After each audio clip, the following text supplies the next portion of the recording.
Jay here for Stretford, Paddock. Joining me is Alex Baggers.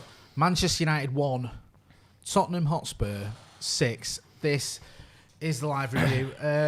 Baggers, where'd you start with that, mate? We started well. First 36 seconds were good, and then that was it. We spoke at half time when it was at 4-1. Just comedy of errors throughout the back four. Midfield useless at retaining the ball, and a little bit of blame on Tony Marshall. Should have been the clever play, which is go down straight away. Instead, he's lashed out for against Lamella, and at the same time as was going down 2-1 there, then going down to 10 men. Just error after error after error. We've gone down 2-1. Tony Marshall, don't do anything stupid, does it. We go down to 10 men. Off that kick from the goalkeeper, we give the ball straight to them on the edge of our box. It's just, they're things that if your Sunday League team do them, you're angry at players, not Manchester United, who's meant to be improving. And look, that's the best Manchester United team that could have gone out today. And that has just been shocking performance all around. Shocking Performance. Bagger says, do get involved in the comments, let us know what you think. You mentioned there, United actually took the lead. You almost forgot about that after only 30 seconds. It's the perfect start. You think, right, this is it, going to kick on now and go for it. But before we knew it, we were 2-1 down. It was like two quick goals, not even two errors, several errors in both goals. I mean, who do you point the finger at? Is it Harry Maguire? Is it Eric Bailly? Is it Luke Shaw? Is it all of them? I think it's a whole it's a culture thing at United at the minute, especially at the back, where it's everyone blaming the other person for the mistakes and things like that. There's not a collective unit that is making the mistake, which is what you want. It's someone pointing fingers at Maguire made a mistake there. Instead of Bailly just fixing it and bollocking him, he makes more mistakes and so on. Luke Shaw the same way. Same thing happened for the third goal straight after that. Eric Bailly gives the ball away and the rest of them, then Matic gets in trouble. It's all the way through. We saw it with the fourth goal where Harry Maguire and Luke Shaw are positioned wrong. Harry Maguire points to kind of step out of defence to cover. Instead of Luke Shaw using his brain and saying, do you know what, I'm in a good position here, I'm covering the most dangerous spot, he runs out of the way. He runs out of the way and leaves Son with acres of space just to tap the ball in. And it's just, between them, they have to sort that out. And I think this is what people are asking for as signings now. They want leaders in there, and that's not what we've got. Harry Maguire is our captain, and for as much as he's had poor performances, do you see someone else that can say, do you know what, I should be the captain of this football team, I should be the one leading from that? I don't know, but I think that we've got the international break now. Gives them a bit of time, but if we had a game next week, I don't think any of them deserve to start again. Shocking performance. Patrice Evers on Sky, he said, Alexis Sanchez made a comment when he arrived for his first training session at United. He asked his agent to end his contract. That's what I want to do with Sky. I want to end my contract. I don't know if he means his contract to view Sky or just he doesn't want to work for Sky anymore. But apparently he's had enough. I don't really blame him, to be honest with you. I mean, it's bad enough sort of being an ex-United player and a legend like Patrice Evra and having to sit there opposite Graham Souness after you've just been beaten 6-1. Especially Spurs. I think Graham Souness, I know he's a Scouser, but he used to play for Spurs as well, don't he? So it's just add insult to injury. Just looking at the comments there, people saying, there's some nonsense there. We've got a super chat. We have let in 11 goals this season and see Maguire's position in each one of them. He is in no man's land and in all of them. Why was Bruno sub though? I don't know. You can ask different reasons. Bruno, to me, hasn't quite looked the same player he was when we first got him. I'm not saying he's not up for it. I'm just saying I think he's still recovering. He played a lot of football towards the end of last season. And even though he's always going to get you goals and assists, like he got a goal today, I still think he looks a little bit off the pace. And I think he's still sort of playing catch-up. And hopefully, I know he'll probably play for Portugal, but the international break could do him a bit of good. Just looking at the stats there, Man United, total shots 5, Tottenham 21. That's fucking grim reading, that, isn't it? Yep. 21 total shots from a visiting team at Old Trafford. On target, United 2, Spurs 8. So it could have been fucking a lot worse. Possession, 37% to 63% for Spurs. Pass accuracy, 81% United, 90% for Tottenham. Clear chances, 3 clear chances for Tottenham, so they did well. They got 6 goals out of 3 clear chances. Red cards, you know that one. Corners, 2 for United, 4 for Spurs, and 1 offside. We've got another super chat as well. AO says, surely at some point 80 million in the captaincy isn't enough to be in the 11 anymore. I'm going to go through other things in a minute. Just quickly on Harry Maguire, because we're getting a lot of comments about him, and obviously in the super chat. How much responsibility do you think he has today? They all do. As the captain, though, do you think he has any extra responsibility, or is it just a collective? I think every Manchester United player has responsibility today. That should never happen for Manchester United. Never, ever happen. You know, that's our tied worst home defeat, I think, at Old Trafford. And so. You saw certainly that in my lifetime. In my lifetime, it is. And you saw the day that when we got beat 6-1, and that kind of ended. It was 3-1, and then they kind of went for it a bit, United, and got caught 3 times on the counter. That was just... Do you know what, though, right? You go back, this is the worst defeat other than, obviously, that horrible, horrible game a few years ago we don't need to go into against those lot from down the East Lancs. But, not down East Lancs, sorry, down the road.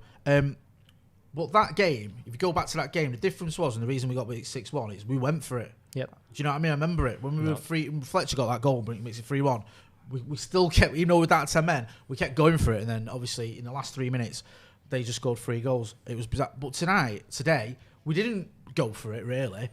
And even when, you know, even the damage limitation, when we went down 10 men, didn't work. There was no damage limitation. They just kept scoring, both in the end of in the first half and in the second half. And at one point, I was genuinely worried, and I mean this, that this was going to end up like 8 or 9. And I don't mean to melodramatic, but there was a point where you thought, this could be a fucking cricket score. Like, honestly, I was almost relieved when the whistle went. It was only 6-1. I mean, what does that tell you?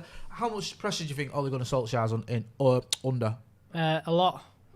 It's a position he shouldn't be in. I think that, you know, that we ended last season a little bit of a downer with the semi-final defeats, but overall I think everyone was a little bit positive coming to this season. I think with the progress that Ole had made under the squad, and I think that the board itself has kind of drained that out of Ole and drained that out of the players and out of the fans. I think that if you'd have got the business done earlier, if you'd have got everything in, I think this team would have been lifted. But it's not. It's got to the point where we're now, tomorrow, we've got a backup centre midfielder who Ole obviously doesn't think is as good as Pogba or Bruno, which you can argue. We've not signed anyone else. And it reeks of the Jose Mourinho last transfer window, where, you know, there wasn't a great end to the season with Mourinho, but at the same time there was, you know what, we finished second, which is looking a little bit better here. If we kick on and we sign, at that point he wanted Maguire and a couple more, we'd be in a decent position. Right now, this is the same kind of thing again. Last year it was that year it was Maguire everyone was screaming for. Now it's Jadon Sancho. You saw what happened when the team didn't get Maguire in last time. You know, within a couple of months, that was Jose Mourinho done. And I said this the other night to you, and one of my mates picked up and texted me saying, are you ridiculous that this is the case? I said, if United don't get a right winger in this transfer window, I don't see Ole lasting until Christmas. And that's not a thing on Solskjaer. That's a thing on, I don't think this squad has got, you know, these guys have to play 11 games. They have to play every single game in the Champions League now. They can't have 9 people rest in midweek and be able to come back at the weekend. You have to play these 11 lads every single Saturday, Wednesday now for the rest of the season, pretty much, if you don't sign backups. Guys, get involved in the chat. Sorry. Get involved in the chat. Go on, sorry. And I just don't think the squad itself is good enough to keep doing that. And, I mean, we'll wait and see what happens tomorrow. But if there's more of a situation where the board just has to go, look, spend the money. Just spend the money. We have to get someone in because, I mean, you have to get Cavani in now because at the minute it's Igalo starting for United for the next 3 games because Martial's suspended in the Premier League. I know, it does look grim. It's bleak. Just looking in the comments here, I mean, Maguire's getting a lot of comments. Also, people saying about Ole as well. The squad, bad squad, poor squad. we have to realise how bad. Oh, I think that might be one person actually saying about the squad. Someone else saying can't blame Ole Gunnar Solskjaer for Martial sending off. I mean, how much of a difference do you think that made? I mean, going back to 10 men and losing someone like Martial. I mean, we were still in it then, weren't we? Surely. Yeah, that's what I mean. 2-1 down. If Martial does the clever thing, which is dives in the first place when Lamela does that, you may get a sending off the other way. But otherwise, you just be clever. Settle the game a little bit. Martial walks away from that one. United are 2-1 in the game and have a chance.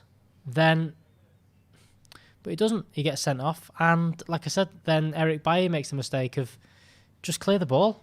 Stay in the game for a bit. If we're 2-1 at 10 men going in at half time, you can sit back and maybe think about hitting them on the break. But we don't. It's just that's I just wanted to ask you something as well.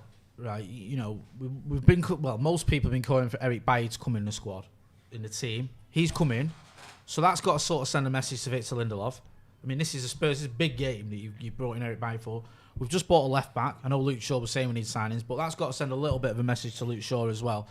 Aaron Maguire's obviously got his problems. Dean Henderson is coming in as well, where it just feels to me like, I don't know, maybe there's a lack of confidence in this back five almost, where you feel like the manager doesn't have a lot of faith in you. There's pressure. Or do you think that, Andy in the watch along was saying, "Oh, this is Manchester United. You just got to man up." Now, I'll be honest with you, I don't necessarily agree with that. But do you think there is an element of that? Do you think that you're gonna have competition for your place? You're gonna have pressure. You've got to perform. Or do you think Ollie needs to sort of, I don't know, maybe put an arm around a few of these players and say, "You're my guy," like he's done with his attackers. He's stuck with his attackers. Yep. He's stuck with Martial and Rashford. Got rid of Lukaku. Got rid of Sanchez. Do you think he needs to do that maybe with Victor Lindelof and say, "You're my guy," or is it more chopping and changing?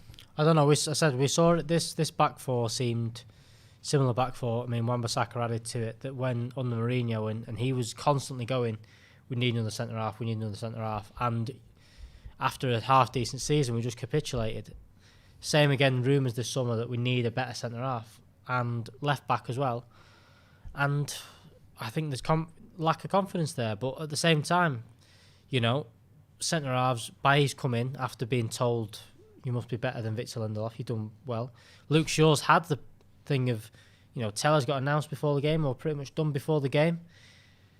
What more do you need to step up and perform for Manchester United? If there's no more than that, we were saying this, weren't we? Tellers is done. Time about Jose in the dugout. You think that Luke Shaw might even have a bit of a point to prove, but I think it was you that said it was probably his worst game for Manchester United. Just quickly in the super chat, not a bad cow says, "No matter the manager, with this board, we will only keep faltering. Where are we as fans going to do to change this?" Or sorry, what are we as fans going to do to change this? Cavani agent fee, same as asked Haaland. I mean, I don't know about whether the agent fee was just the only sticking point with Haaland. That's a different story. But there's a lot of glazers out, as you can imagine in the comments. Is there any way out of this with this board? We're just going to go around in this vicious circle we've been going in since before Fergie. We've been honest. He just got away with it because of his genius. It is before Fergie, and my worry is that you kind of almost saw it happening with Mourinho, and you could blame it on the toxic environment that he created and stuff, and that you kind of went, "Do you know what? If he doesn't back him, he doesn't get back. That's you kind of understand why we're going to move on from Mourinho." And then, but this is Ole Gunnar Solskjaer come in, and everyone kind of went, "Okay, this is going to be a long-term project. It's going to take 2 or 3 years. We're going to be patient with him." To not back him now and to sack him, I don't know where you go next. I don't know if they got rid of Ole Gunnar Solskjaer, what the plan would be next. I don't think there is. There is one. There's an interesting comment here. I've just read this on Twitter. Gary Neville said that, "I thought when Mourinho said finishing second at United was a huge achievement, that he was joking." He was probably right. I think you could see from Evra, who I mentioned earlier, and Gary Neville on Sky. I mean, I've not even seen what Gary Neville was saying. I could just see from his face, he was raging. In the super chat, Michael Kennedy says, "Now we know why Woodward hired extra security." I mean, that's a whole other different story about Ed Woodward and his incompetence. But, I mean, it seems like there's a perfect storm here of just shit.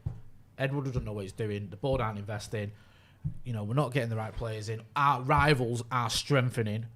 And when I say rivals now, we're probably talking about fucking Villa and Burnley, aren't we? If we're being brutally honest. But, Tottenham, Spurs, Chelsea, City are getting further away from us as Scousers. Everton, thank you, Joe. Everton have looked like a club who finally, after so many years getting it wrong, like they might actually be getting it right. Yep.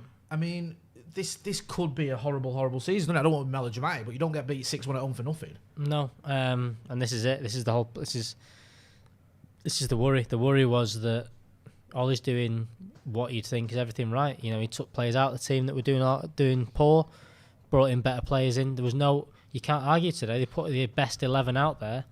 They've just been beat 6-1 by not the best Spurs team at the end of the day. That's a... On that point, how much of a worry is that for you? Because last season, you felt that our United, our strongest 11, could almost beat anyone. Honestly, on our day, I felt like that. I felt, especially when we got Bruno in, Pogba came back from injury, and Martial was playing and Rashford was playing. I thought, do you know what?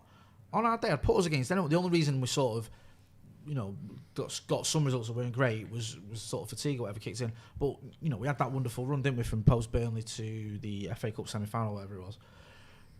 What worries me today is, like you just said, that is probably the 11 that most of us were expecting, or some of us were calling for. Especially, the crowd's very by it. We're almost unanimous, and yet we had an absolute lesson in football. I mean, yes, they're sending off, but even so, I mean that is as bad as it gets, isn't it? How much of a worry is that when you're 11? Obviously, then goes down to 10. But when your first teamers ain't up to it. Yeah, you had the excuses last year for Ollie, where you went.